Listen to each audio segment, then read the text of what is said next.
Welcome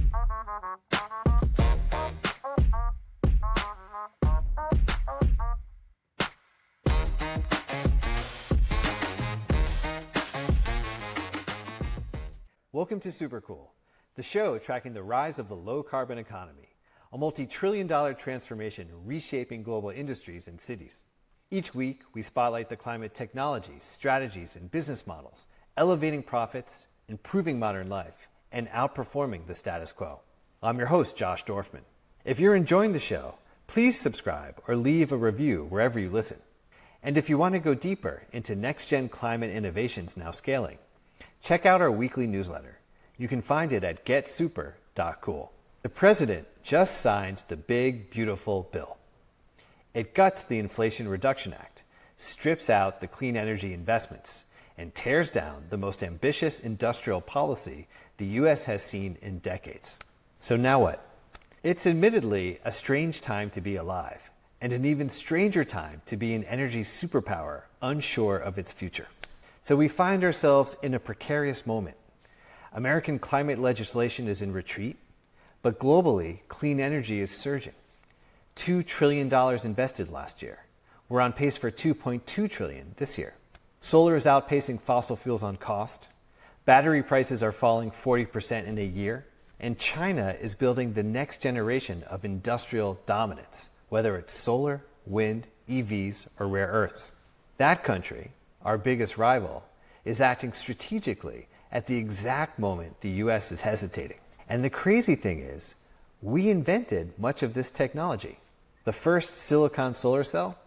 New Jersey, 1954. The first wind turbine? Cleveland, 1888.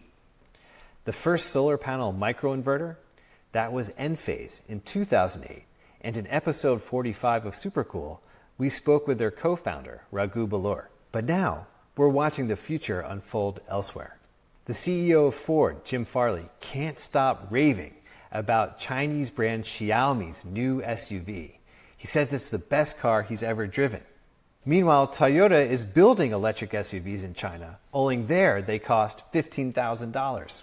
That's where the manufacturing is. That's where the supply chains are totally dialed in. Here in the US, we might have the talent, the tools, and the capital, but for now, in this crucial decade, we've lost political will. Meanwhile, solar keeps marching. It's not a commodity, it's a technology, and for 60 years, it's followed a learning curve that hasn't broken. If that curve holds for another decade, and there's no reason to think it won't, we're headed toward energy so cheap and abundant, it changes everything. Not just lower bills, a fundamentally different civilization. One where power literally doesn't flow top down and no politician can stop it. David Roberts has been tracking this longer than just about anyone. He's the creator of Volts, a newsletter and podcast that cuts through the noise on clean energy technology, policy, and economics. In this episode, we talk about why solar is still on a 60-year cost decline and hasn't diverged, and what that means if you project it another decade. How the future might belong to the countries that electrify, not legislate. How the grid is the new industrial backbone. Demand is the new supply. And why the real energy revolution might be happening from the bottom up. But more than that, David offers us a worldview, a reminder that whatever the moment, bright or bleak, optimistic or pessimistic, the work must go on. Just do the work. That's it, David says. That's the purpose. Here's our conversation.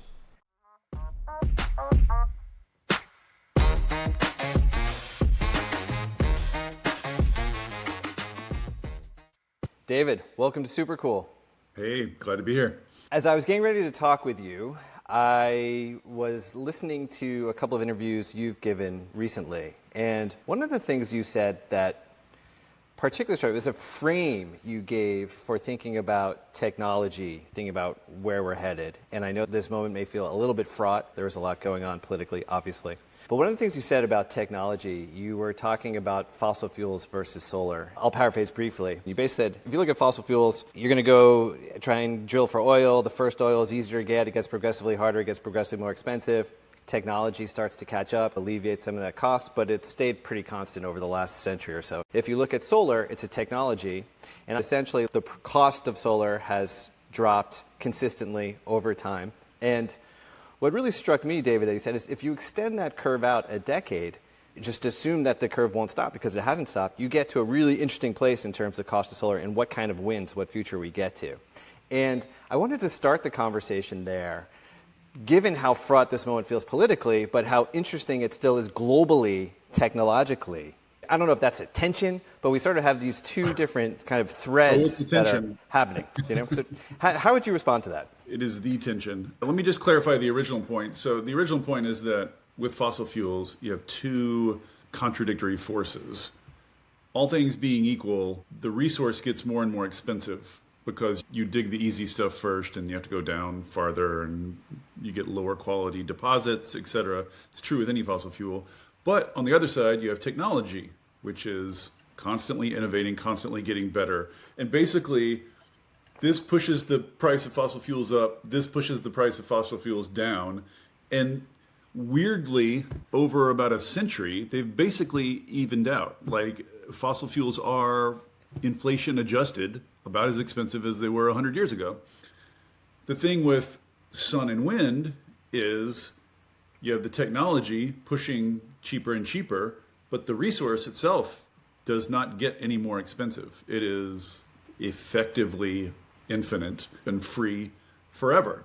So the point is just prices for renewable energy only go one direction. In the fullness of time, obviously, there's lots of things that can make them swing around in the short term, but in the fullness of time, it is purely a technology problem, and we're very good at technology. Technologies tend to get cheaper and cheaper, which is just to say, a snapshot of the current price competition between fossil fuels and clean energy is somewhat misleading because the latter is moving in one direction and the other isn't moving. So we can have confidence that in time, clean energy gets cheaper, and it's already there in most places. And the point about solar is just, solar is on what's called a learning curve, which basically just means for a doubling of deployment, you get a predictable percentage drop in unit cost, basically. And it differs for different technologies, and I forget exactly what the number is for solar. But the point is, and the weird thing, which no one's ever really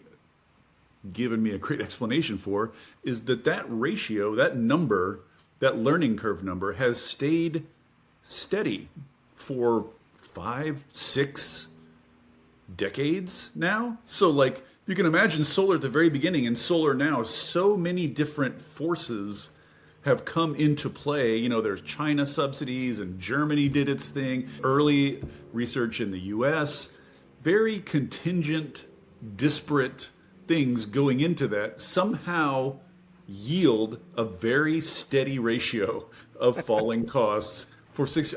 It's weird. It's like a weird magic. I don't know how it happens, but my point is just, if you assume that in the next decade, solar is going to follow the same cost curve that it has followed for the past 6 decades, which seems like, all things being equal, a good bet, then at the end of the next 10 years, you are going to get trivially cheap solar power. We're moving to a world where the cost of solar panels is marginally greater than the cost of the materials that make them. Like we're getting down to where, like you've probably seen, like in Germany now, they're using solar panels to build fences around their sheep farms just because it's literally cheaper than wood. It's cheaper than other building materials. And you get a little energy out of it, not a ton, but a little bit. Maybe the point you heard me make is that everybody is going on and on and on and on about AI, endlessly talking about how artificial general intelligence, AGI, is just over the horizon. It's going to change everything, blah, blah, blah.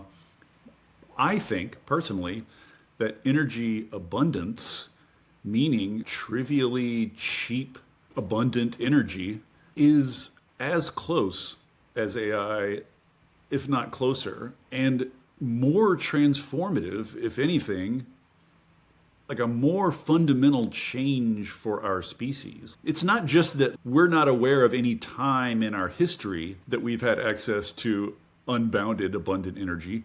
We're not aware of a life form in the universe that's ever lived in an atmosphere of basically like all the energy it wants or needs. Like, we literally don't know what that looks like. It's a completely new chapter of life in the universe for all we know. And no one talks about it.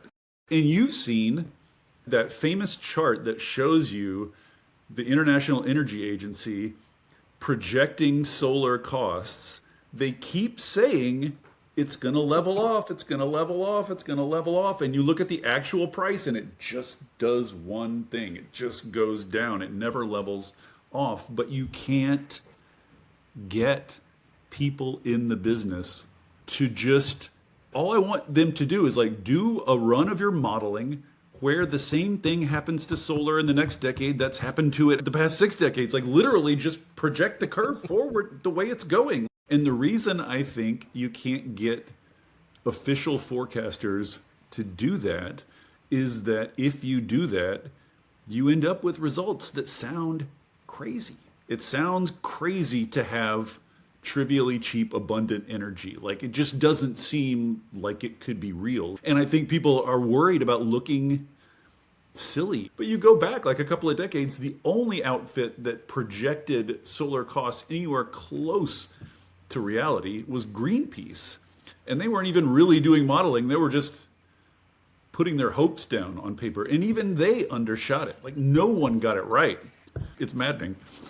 Alongside this, which sounds like sci-fi, there's lots of grim stuff going on too. And it is very difficult if you're sitting down and thinking, what does the world look like in 10 or 20 years? How do these two net out? It's a baffling time to be alive. Well, that is probably one of the most remarkable openings to this show that we've ever had. And it's actually in that last point, it's funny, when I heard you talk about this and project this out, why not assume that the cost curve keeps going the same direction? There's no evidence to state otherwise. And so I was actually talking about it with my wife, and she was like, well, what's the frame from that? I'm like, well, it's sort of like science fiction. You have to imagine a future. But I don't want to go down that path. The path that I want to go down with you is we can look globally, 2024, clean energy investments top $2 trillion. Fossil fuels have never touched $2 trillion. 2025, clean energy investment projected $2.2 trillion globally. A lot of that's China, but it's not just China, Europe, et cetera, and the US, even despite what's going on right now.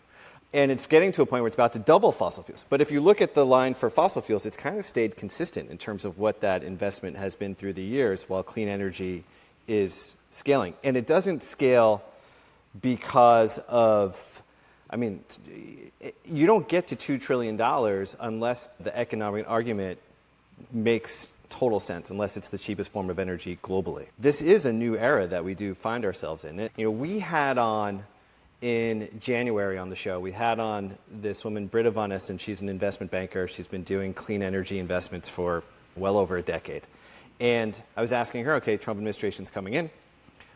There's going to be shifts, obviously. What's your take on that? And she said, well, we don't know explicitly, but there's always been shifts. There's always been up and downs. There's always been forward movement. Sometimes the states kick in and fill in the gap. Sometimes it's local municipalities. But the march of technology continues in one direction. And so I know your beat is politics and technology and environment. I heard your recent talk with Congressman Levin about just what the heck is going on the Hill right now. But it's just a very interesting moment when you do look at the economics versus where the politics are today. When I began my career way back in the early 2000s, I was writing about climate change. And the thing about climate change is it's basically the same today as it was yesterday. It's like whatever 0.00001 degree warmer. Then I moved into clean energy. Like around 2015, clean energy really started to bust out, grow, fall in price, become a serious competitor. In 2005, if you're saying, let's solve climate change, you basically mean like, let's go march in the street, because there were no solutions. You know, we were like groping around with biofuels. But now the solution set came into focus. It became clear the shape of the solution, basically electrification plus. And so the great thing about this area now is that you can argue about politics all day long. You can go on Twitter and argue about nuclear and argue about renewables are unreliable and we're going to bring coal back. And you can have all these political arguments, blah, blah, blah. But in the end, reality outs. In the end, what's happening on the ground is happening on the ground. And it doesn't matter what we say on Twitter. It doesn't matter what the politicians say. The physics and the economics are what they are, and no amount of political babble can change them. So it's really nice to be doing journalism about an area of the world where the world gives you the answer. Do you know what I mean? Where there is an actual answer, and it's not an endless... That's what writing about politics feels like to me. But in this area, the economics of solar and wind are just marching like Sherman through the South, crushing all political objections, and there's nothing you can do about it. What can happen is that the U.S. can effectively say, as it basically did today, we're out of this race. This march of progress, we're going to step to the sidelines and watch and cling on and hold on to our domestic fossil fuels as long as we can, while China basically owns this. Like all that $2 trillion can start to route itself around us. And like now, it's like, I feel like a lot of people in the U.S., a lot of people in the U.S.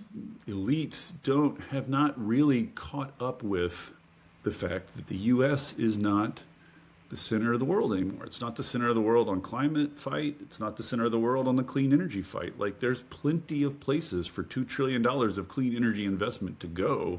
You know, it's not just China. It's all these other sort of developing countries, Vietnam, Pakistan, all these countries that are coming up around it. There's plenty of places to spend that money. Yes, it's going to happen, but our place in that is not guaranteed. And the thing is, we invented so much of this stuff. You know what I mean? Like we invented solar panels and then handed them to China to profit. And now we're like shutting down universities and shutting down our science and our research. Like we're just saying we're out. We're clinging to fossil fuels until they sink. We're clinging to the lifeboat until it sinks. In a political atmosphere where everybody's scared of China, everything is about China, somehow we've talked ourselves into just surrendering to China. That's what this bill is. It's just a big white flag. You can have it, China. Like China explicitly in its 5-year plans is focusing on EVs, batteries, and solar. Those are the 3 big new industries that it is deliberately forming its economy around. Well, 2 thoughts, because when I was listening to you interview Congressman Levin, and he was talking about, my Republican colleagues, you were putting these questions to him, like, why? How can we let this happen? Don't they know their jobs are leaving their districts? And one of the things he said that, it made sense when he said it, but still I find head-scratching, to the effect of his Republican colleagues, it's like they don't believe their eyes. They don't believe the data. They don't believe the evidence that these are huge industries. Just have to inject this. There's one news story where a House Republican was quoted saying that part of the reason he signed this bill is to ward off the threat of clean energy manufacturing in his district. The threat. I saw that too. Yeah, I saw that too. Yeah. It's just so nonsensical. But then when I think about this narrative that we're ceding the future to China, a friend of mine, Stan Cross, who covers this and covers EVs, he was writing, we're ceding the clean energy future, and I get that, and it's like, well, it's not the clean energy future, it's just the future, right? Because as we started this conversation around solar.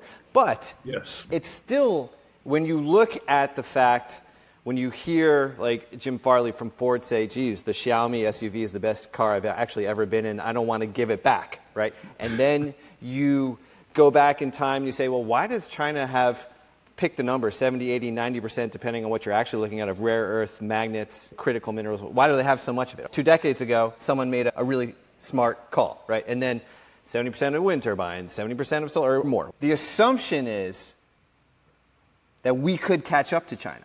The assumption is that we haven't already ceded the future to China. And what I see is American companies like Enphase. We had them on the show, and they're like, we're going to Europe. We're doing more in Australia. We're an American company. We're actually doing a lot of manufacturing here, right? We're exporting, but we're going to be a global player, and that's going to be good for American stockholders, et cetera, but we have to go play globally now. We actually have to do things as an American company that Chinese companies used to have to do and Indian companies used to have to do. We have to go overseas for our markets because the future is going to be built somewhere else. I'm just not sure that we actually have a shot to build it here. I mean, I would just raise the question. Every discussion of politics feels surreal these days, but I'll just remind everybody that a few short years ago, an administration explicitly grappled with that problem and explicitly acknowledged, wow, we're way behind China, and explicitly put together a pretty elaborate policy designed to at once slow imports, but also subsidize domestic manufacturing. So if we want to catch up with China, that's basically how we do it. Put a little bit of brakes on the imports, put a big foot on the accelerator of our own domestic manufacturing. That's what the Inflation Reduction Act was. That's what the CHIPS Act was. That's what the Bipartisan Infrastructure Act was. If you're going to catch up with China, that's the only way to do it. So if you take that off the table, then you're right. There is no catching up. They're trying to pretend that if you just put a bunch of high tariffs on imported goods, that domestic manufacturing will somehow just spring to life on its own. But of course it won't. And of course, since it became clear the IRA was going to get nuked, we've seen several $1 billion of announced investment in domestic manufacturing of just those things you're talking about. Start canceling like we were getting battery factories. We were getting EV factories.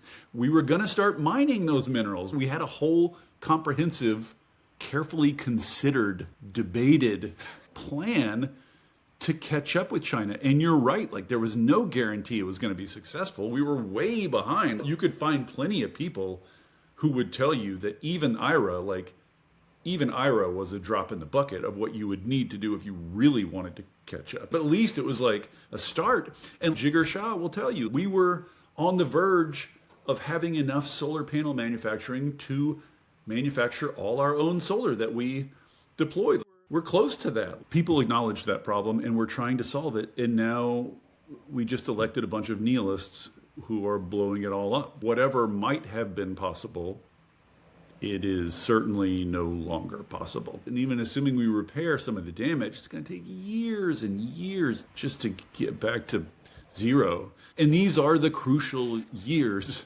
You know what I mean? These are the years where deployment of, we've seen solar hit the S curve, right? Batteries are just doing it. EVs are doing it. Like, who's going to establish a foothold? Who's going to be the world center of these technologies? And we just have given up, and China is going to take them. I want to shift to another focus of yours, which has become a focus of Supercool related to all this. And that's the grid.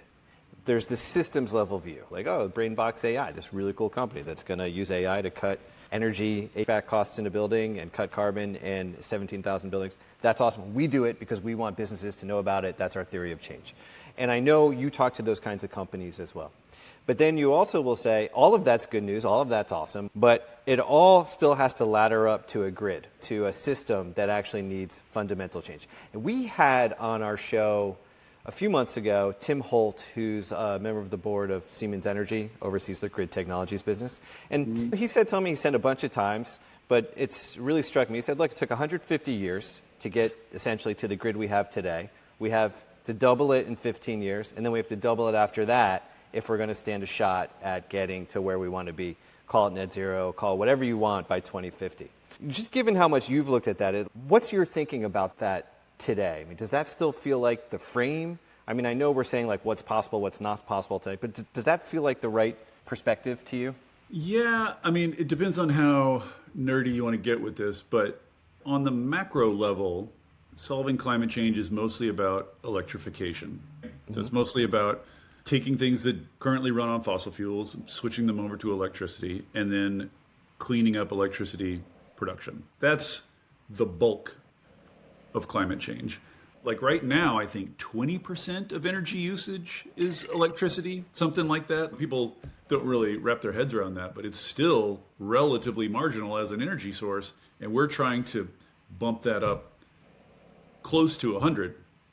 So that means the grid is not just going to be managing 20% of our economy. It's going to be almost all of our economy, almost all of our energy, almost all of our technology. It's all going to be united by the grid.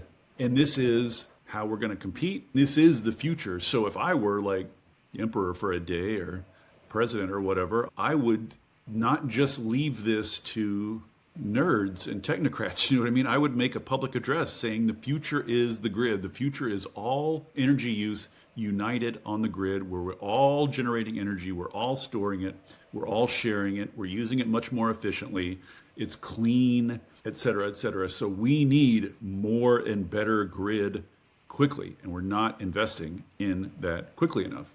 So that's what I would tell the public. The next nerd level down is this question of how far is local power going to get us? How far will distributed energy get us? And the vision of the grid that I like, that I share, you know, I'm not the one who originally articulated it by any means, but it's the one I've sort of hitched my wagon to, is this bottom-up picture of any local area.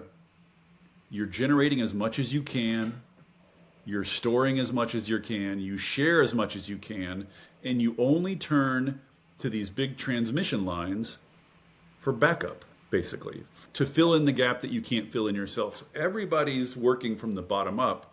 And in that scenario, and if you believe, as I do, that solar and storage are getting cheaper and cheaper and cheaper and cheaper and cheaper, and thus that you can do more and more and more and more and more at the local level, that somewhat takes some of the pressure off the grid. Like, I can find people who will tell you most energy in the future will be local.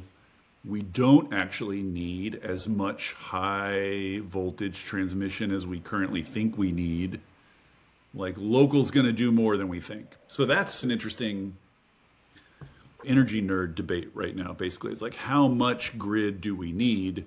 And how much can we do just on distribution grids? You know, how much transmission grid do we need versus how much can we just do locally? And I think I just recorded a podcast yesterday with some folks from this think tank called Ember, who just did a report on solar plus storage, which is just solar with batteries attached.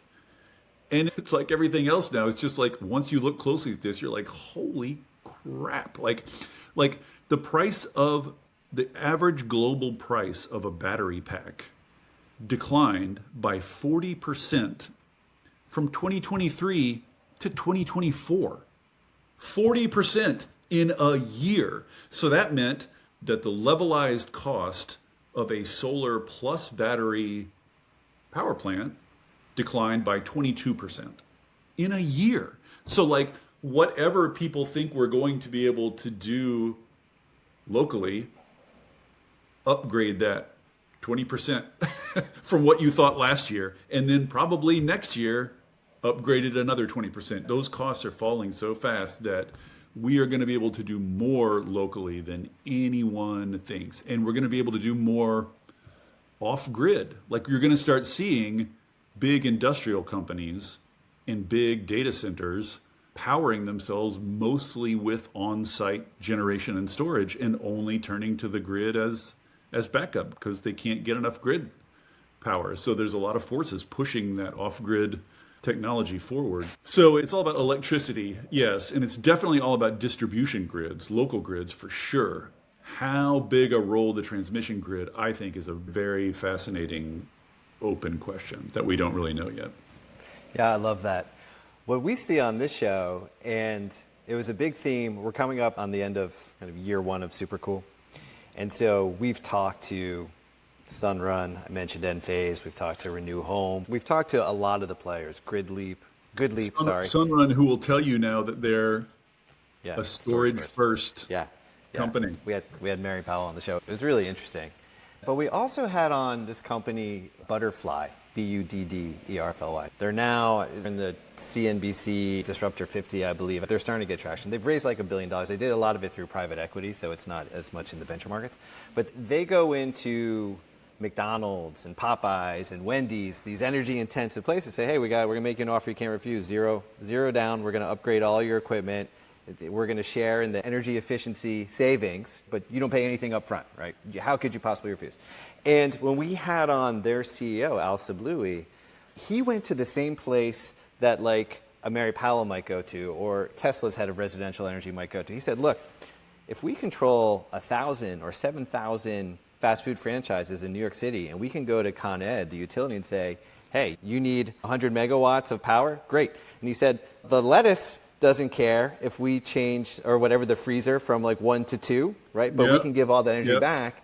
And so this virtual power plant, this notion of decreasing the needs to go build more supply because we can really control demand.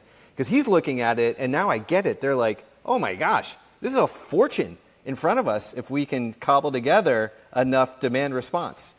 Yes, this is slowly dawning on people. Like, people were saying this a long time ago, but it's slowly starting to happen now, which is that demand is becoming as controllable as supply. Maybe even more controllable, right? Because wind and solar you can't control anymore. So instead of moving supply around to match demand, you can move demand around to match supply. And it turns out, the story you tell right there, that over and over again. Like, the more you look, the more you find. The more you think, hey, I wonder if there's anything here, the more you find the opportunity for demand control, just controllable demand, is bottomless. And we've only barely scratched the surface. That's why I come back to maybe we won't need so much transmission grid, right? Because not only are we getting much, much cheaper generation at the local level, we're just getting much smarter about matching the energy we do have at the local level to demand, moving demand around and matching it to supply. Like, I just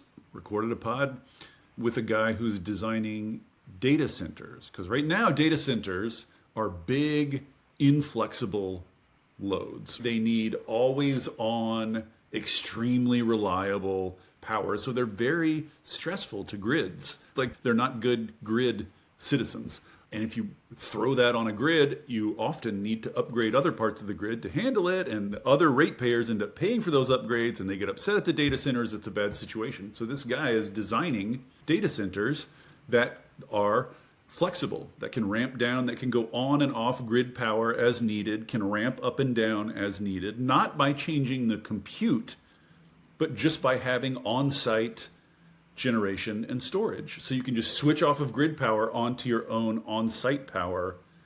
And I think to run purely on on-site power, you couldn't do that forever. It's a limited time. But these sort of events where the grid is overloaded, they're usually short, minutes, rarely longer than an hour or something like that. So you don't need that much.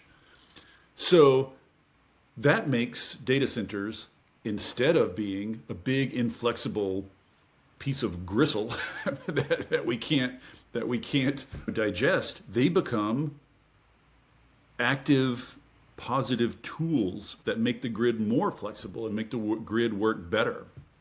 And this is, again, like, if you asked people 2 years ago, they would have said data centers are intrinsically inflexible. And like, bada bing, bada boom, 2 years of innovation, and we've got one that's basically completely flexible. And so we're going to see the same thing start happening with, I think it's in Sweden, like an iron foundry or something like that, is something like 50% now powered by the on-site solar and batteries. You know, solar has this weird public reputation as sort of like weak energy somehow, like not manly, not real energy, but like you can take solar and batteries and you can run big, heavy industrial facilities on them. So that just puts so much more flexibility.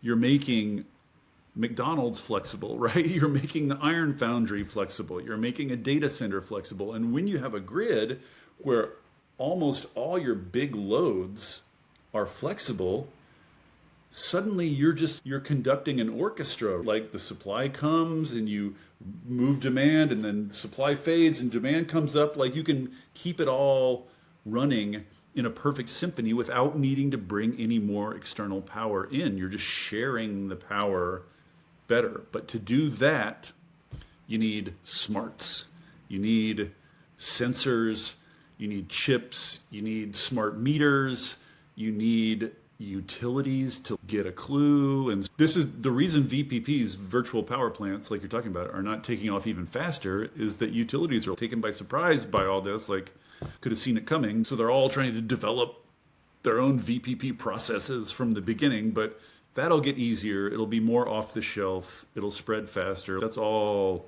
coming for sure. Demand response is a big dark horse, I think, like unjustly overlooked. What's interesting to hear you talk about where you get to in your kind of conclusion is you sound an awful lot like Tim Holt from Siemens Energy. I mean, he said two things that kind of mirror the end of that, at least for the grid itself, never mind demand response and kind of pushing things out in a distributed sense. But he said, one, no CEO of a utility ever gets fired for not being innovative enough, right? They certainly get fired if the power goes down. So you have that ingrained conservatism in the industry. That's one.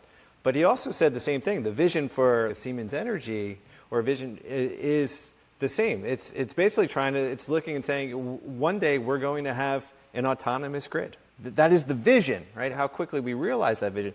But it's really fascinating to think about. And what I wanted to say, David, just as we've been having this conversation, and we started it talking about solar, which went to this very interesting place of unbounded energy and what the future might be.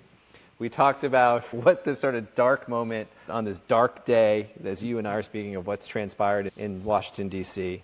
And then we get into some of this conversation around grid and technologies and this excitement. And I've heard multiple people ask you this, and so I guess you're just a lightning rod because of your coverage for certain kinds of questions that, people sort of ask me, but we just do solutions and innovations. I've heard where people are like, so should we be optimistic or pessimistic? And you're like, what difference could it possibly make what we are? Just go do the work. And I've heard you say precisely that. And my view is we'll get through, of course, today, and we'll figure out what's happening next, and your coverage will continue. But you have this, there is this innate sort of unbound, once you get going, this kind of enthusiasm, which feels pretty optimistic when I hear you start to kind of, as you said to me, I might have a difficult time getting you to stop, but that's because the enthusiasm. You can see the all of it, right? Okay, fair. I was once talking to this guy, Eric Roston, who writes for Bloomberg. I don't know if you've come across, Eric, really good guy. And I think I was interviewing him, and he said to me, he's like, look, Josh, he's like, the clean energy transition is the greatest story of innovation in human history. Hands down, there's no question. Just how fast it's going, how comprehensive it is, everything it touches. The greatest question, though, is, is it going fast enough for the challenge that we face? And who knows? It doesn't seem like it is, but that's really the biggest challenge. And when I think about that, and I think about your coverage and where we're going, I don't know. It just feels like you're in that mix trying to have people understand, this is the greatest transformation of all time. This is the greatest story of innovation. Your role, like my role, but we do it different ways, is to make this go faster, right? That's do the work. And you look around at politics, you look around at sort of culture, and it's hard to put into words, but the U.S. seems exhausted. It seems to have no sense of its own future, sense of why it's doing anything that it's doing, what it's for. This is sort of controversial. It's probably too much to throw in here at the end of the pod, but I would just kind of see the whole movement swing from talking about climate change. We've been trying to crack the code of how to build a public movement around climate change, and I think it's just an equation with no answer. I just think that is ill-suited to public movements, but a forward-facing positive movement about, this is one thing I tell people. If you have big aspirations for humanity, if you want to desalinate the oceans and make the deserts into fertile plains and go to Mars or whatever, if you have any sci-fi aspirations for humanity at all, you can't get there on fossil fuels. Period. Full stop. If you talk about these sci-fi possibilities, you need to 2x, 3x, 10x, 100x the energy available to us. You can't do that with fossil fuels.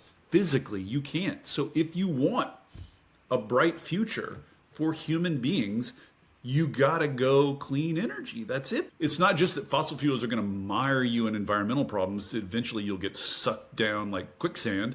It's that there just aren't enough. There isn't enough. There's more energy coming from the sun in 5 effing minutes to this planet than all the fossil fuels in the freaking world. And if you want an unbounded sci-fi future for humanity, clean energy is the only road there. And the one thing I would say just about balancing this optimism and pessimism, I think about this a lot, and I don't have a good answer for it because the optimism does seem bright and tangible and right there, and the global descent into fascism also is right there happening, and like how those two balance out, you got me. The one thing I'll say is, to connect the two, is look at Pakistan. What's happening in Pakistan is that ordinary villagers are on their own dime, on their own volition, buying solar panels and using them to set up small businesses. This is not a program the Pakistani government set up. The authorities in Pakistan have been taken by surprise by this, like everyone else. Basically, what you are seeing is a ground up transformation of what it means to be a poor villager in Pakistan that is happening outside the control of the powers that be. And this is the future of energy, of distributed energy. We can all do it ourselves now. So like the jerks who are running things, the jerks in the idiots who are running things now have limited ability to stop this. Do you know what I mean? This is the promise of distributed energy, is that you can just do it and you can transform your local area with distributed energy without asking permission from the powers that be, without waiting for federal funding, without waiting for a new law. So there's a bottom-up aspect to this, like a real populist bottom-up aspect to the energy revolution that is not found full flower yet, but is, I think, has incredible potential to shake things up, to shake us out of some of these dumb patterns that we're in. And just think, like, once some of these countries become energetically self-sufficient, the arrangement of geopolitics around who's sitting on top of oil, which is how we have run global affairs for over a century now, how's that going to change? How's that going to change when suddenly sitting on oil is like, who cares? We've got our own energy. We don't need to import your oil anymore. That's what China's all about. That's what they're doing. It's trying to stop importing oil. And there are lots more oil importers in the world than oil exporters. So there's a lot more people and countries with the motivation to get off this stuff than there are countries with the motivation to keep it going. So no matter how low your estimation of the elite class at the moment, and mine is extremely low, they're becoming irrelevant to energy. That's an exaggeration. They're becoming less and less relevant because energy is starting to happen at the bottom up. What used to be something that was purely top-down, big money infrastructure is becoming bottom-up, coordinated, connected, distributed, and that force that's going to grow and change things. And I just think that, like, a world in which people have access to effectively unbounded clean energy removes a lot of the reasons that we have for, like, invading and killing and suppressing and oppressing one another. Humans are still going to be humans. We're still going to find reasons to fight one another. But the removal of energy as a source of geopolitical strife, which is not close, but on the horizon, that's just like a fundamental change in humanity. So whether you're optimistic or pessimistic, I think that the intellectually responsible thing to say is, who knows? We don't know. I have no idea. But that's the point. Just do the work. Like, you're optimistic, you're pessimistic, you're grumpy, you feel good today, your knee hurts, whatever. Just do the work. Like Camus said, one must imagine Sisyphus happy. I cling on to that quote, especially with climate change. None of us alive today are going to live to see this issue resolved, right, for good or ill, we're going to die while the fight is ongoing. We're going to die without knowing how things turn out one way or the other. So it can't be some outcome that's motivating you. It's got to be the work. The work has got to be what sustains you and keeps you going. And just do the work, whether you think we have a future or not. There's never an excuse to give up and quit. Well, David, thank you for all of that. I truly appreciate you sharing with us, with our audience. I would just take this final moment to, again, thank you for the work you've done for quite some time. I know we'll continue to do. I know it's been an inspiration for many, many people, ourselves included here at Supercool, and I just really appreciate having had this chance to speak with you. Awesome. I'm so happy to do it. Thanks for listening to my conversation with David. If you enjoyed it and want to support Supercool, the best way you can help is to follow or subscribe to the show and leave a review. That helps others discover it too. See you next time.